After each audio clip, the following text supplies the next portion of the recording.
Ladies and gentlemen, this is Kaswar Klasra Show with new episode of the Current Affairs Show.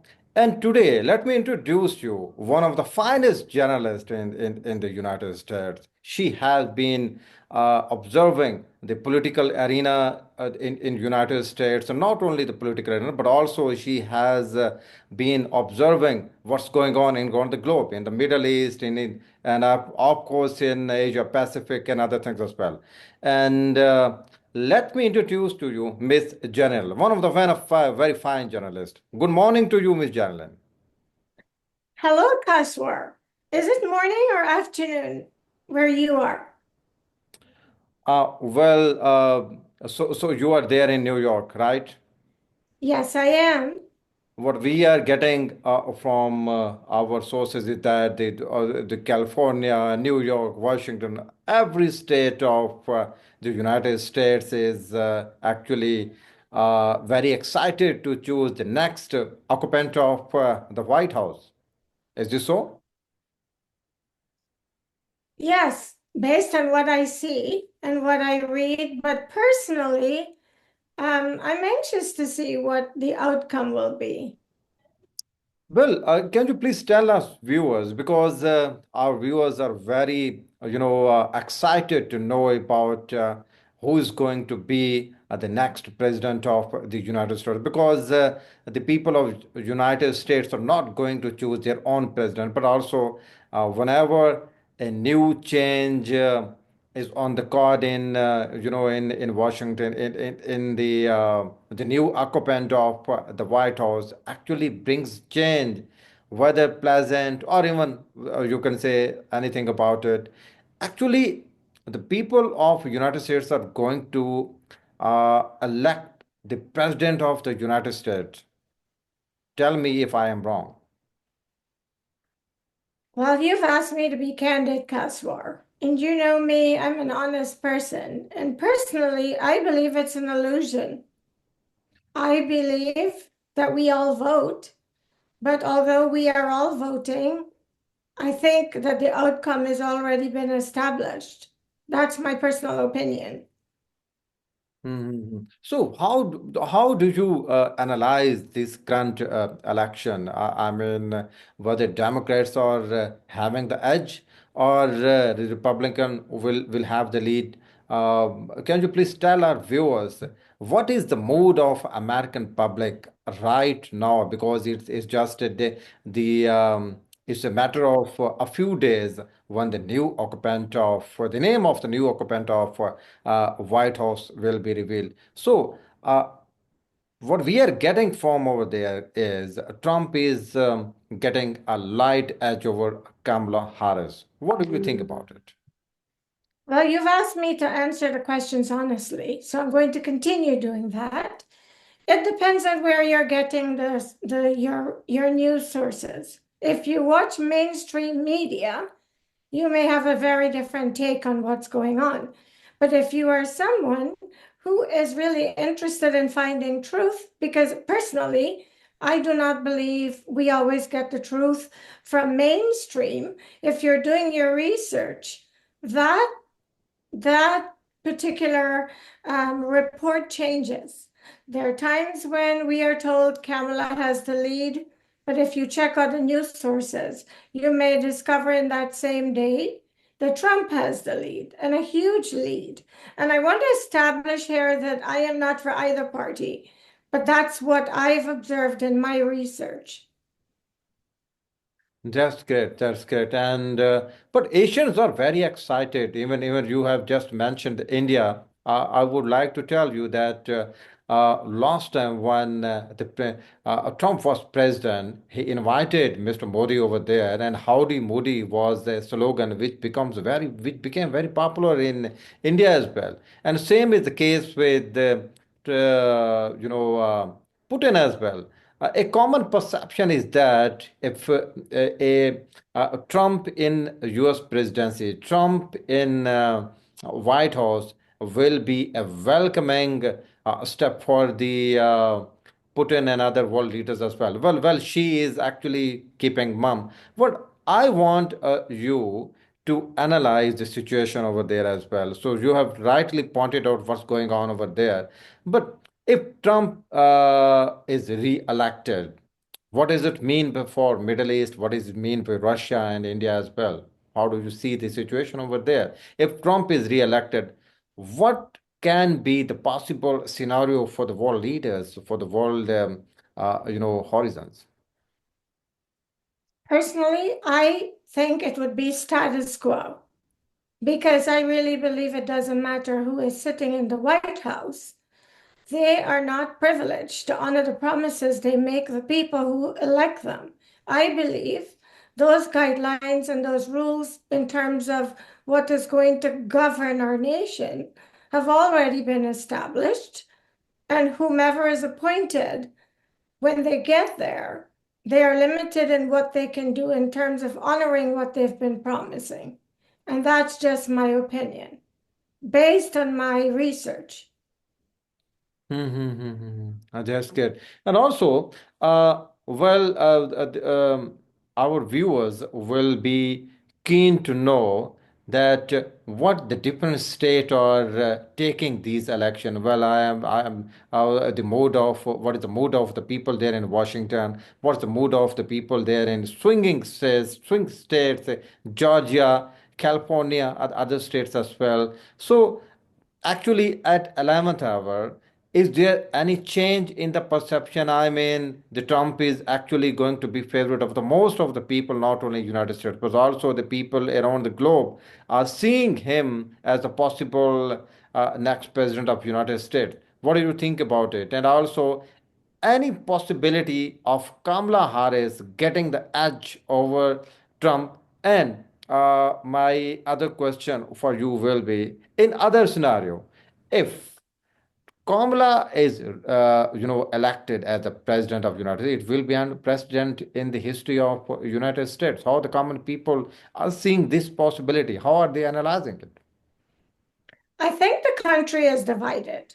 The people who follow mainstream media may see Kamala as a historical president, as in she would be the first female president. However, those of us who do our research, who are not only watching mainstream, I do not believe that the majority of the Americans will be happy with this pick or this vote if Kamala were to remain in the White House, because the current regime has been in power for the last 4 years.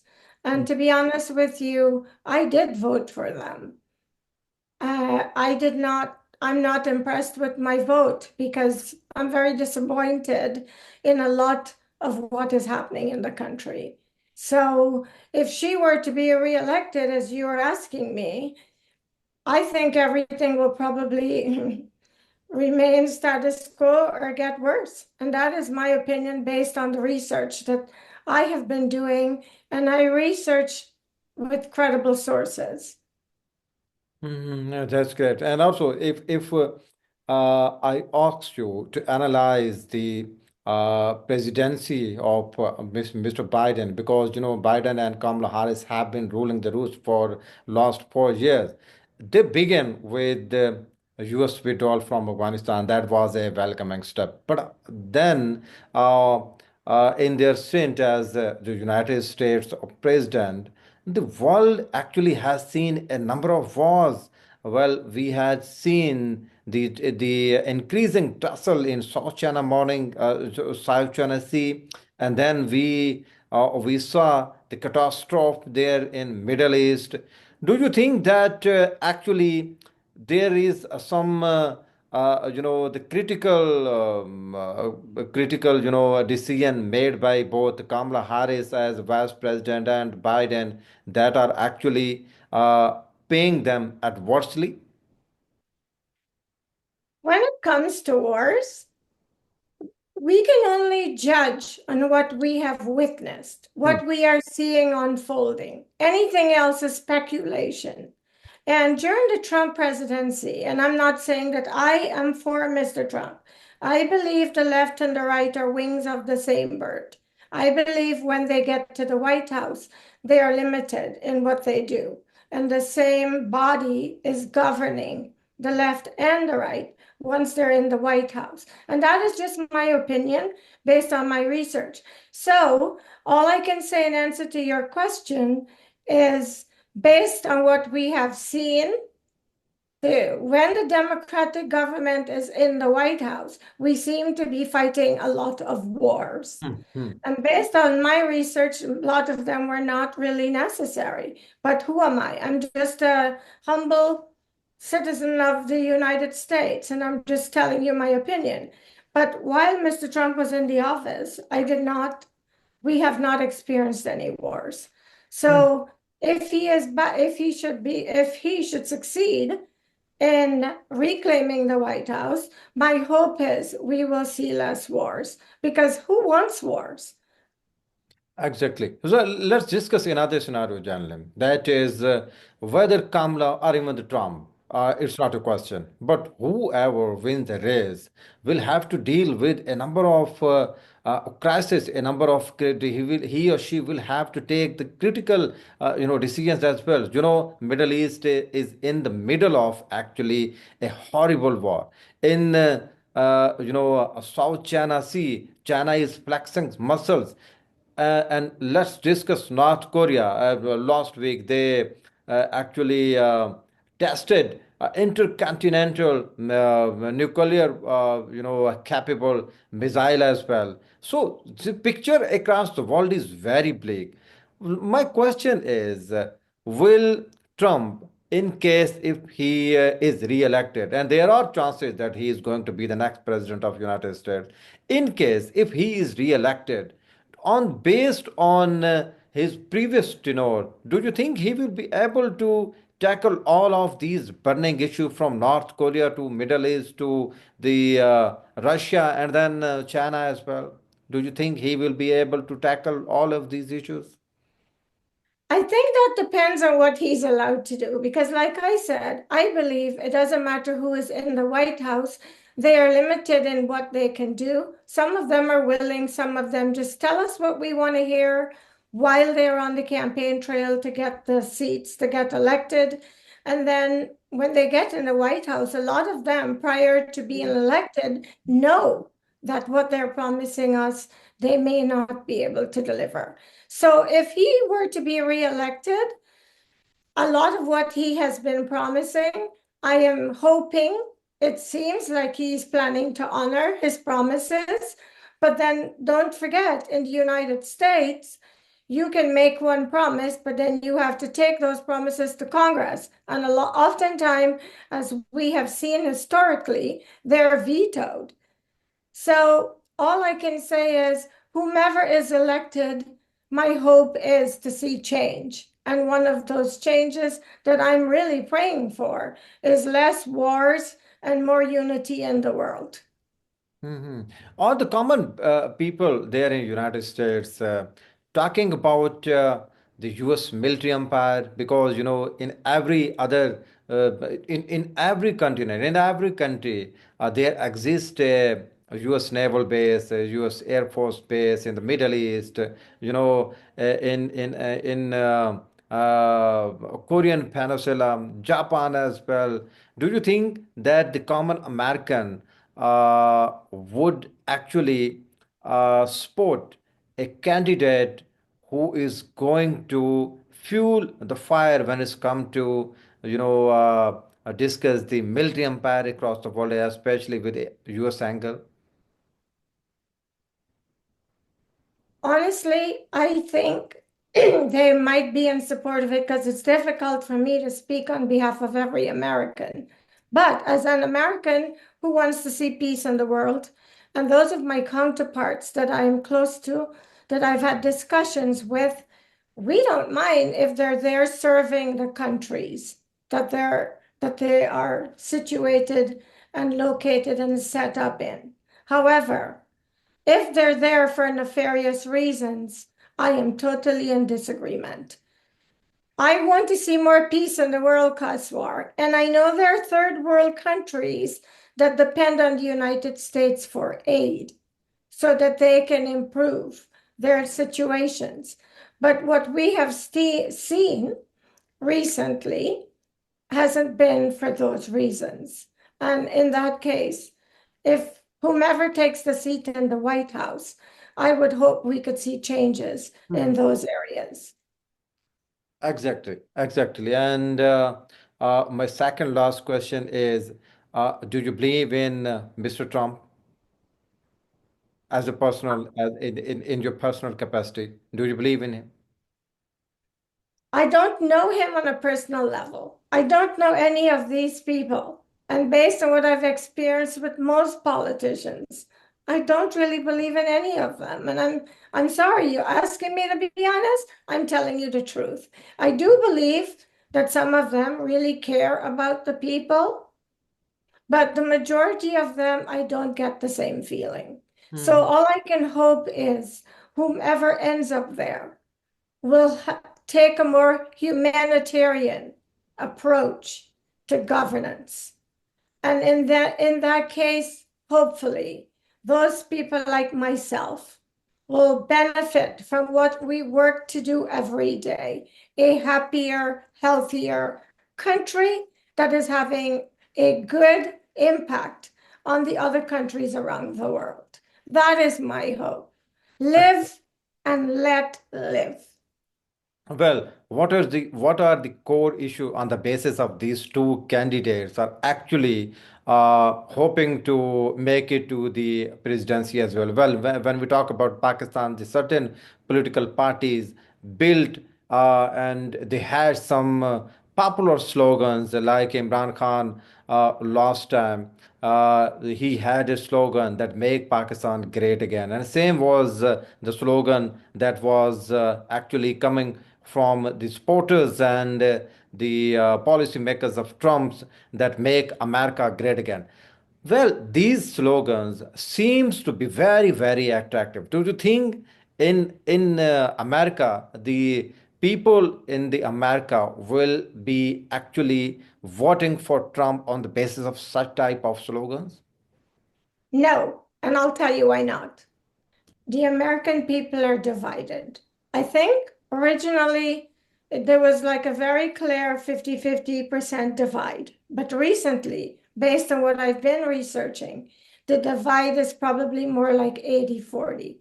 And the difference, I think, is some people are now awake to what is really going on. And they are seeing beyond the camouflage and the illusion that is being presented to us in these campaigns.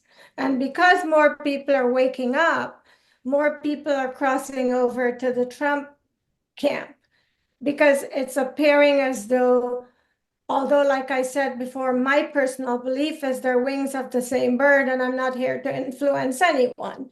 But based on that, I think he seems to have an angle more toward the people. Because I've been a Democrat my entire life, and I'm very disappointed because I watched Kamala in one of her rallies where she said everyone who was a Christian was in the wrong camp. And that makes me sad. And as I've looked around our country, a lot of what we've been seeing in our faces lately do not resemble anything close to the Christ consciousness, which is what I call love and light. And that makes me sad. So unfortunately, Kaswar, personally, I believe the answer to that question is we're not going to see America being made great again because the division amongst the people, it's pretty noticeable. And so in order for us to make America again great again, we need to unite. And the unity is missing because of the division. So that is my answer to that question. Well, Janlan, last question.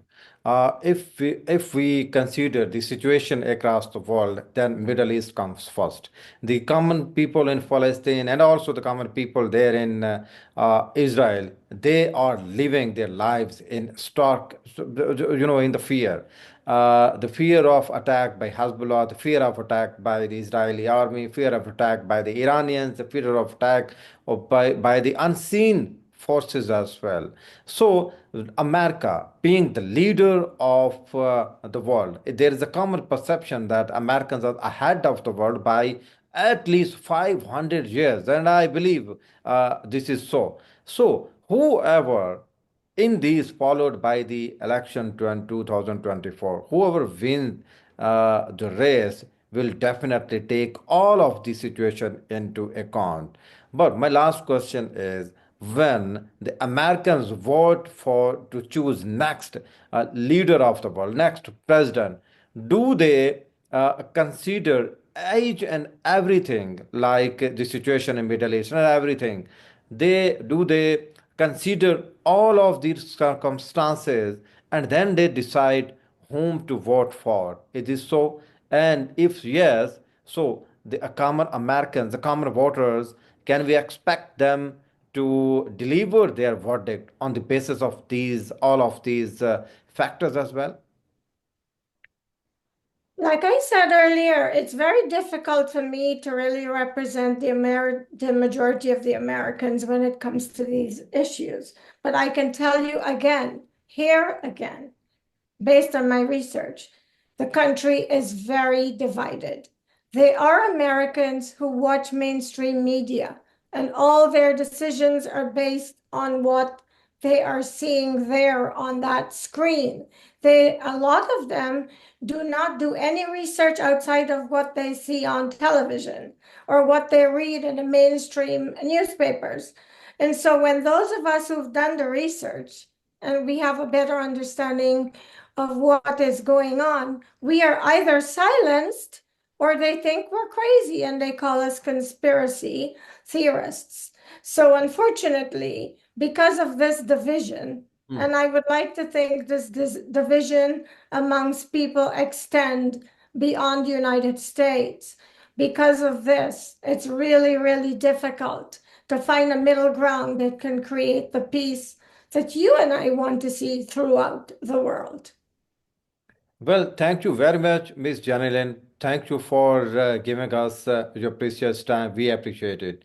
Ladies and gentlemen, the Americans are going to elect their next president within 2 or 3 days. Let's hope that the new occupant of the White House will definitely focus not only on the internal politics but also in Middle East and Chinese, Russian, and everywhere. Let's hope that the common people of the world will get some respite, followed by the election in the United States. Thank you very much, Ms. Johnson. Once again, we appreciate your time. Thank you, Kaswar. Can I say one thing before I go? Thank you for having me on this interview. And I just want people around the world to know there's a large percent of Americans like us who really care about you guys in the other parts of the world. And it is our goal at some point to have a better world. We continue to stand in love and light. And thank you for this opportunity. Thank you so much. Pleasure is all mine, Ms. Johnson. Take care. Okay, bye bye. Bye bye.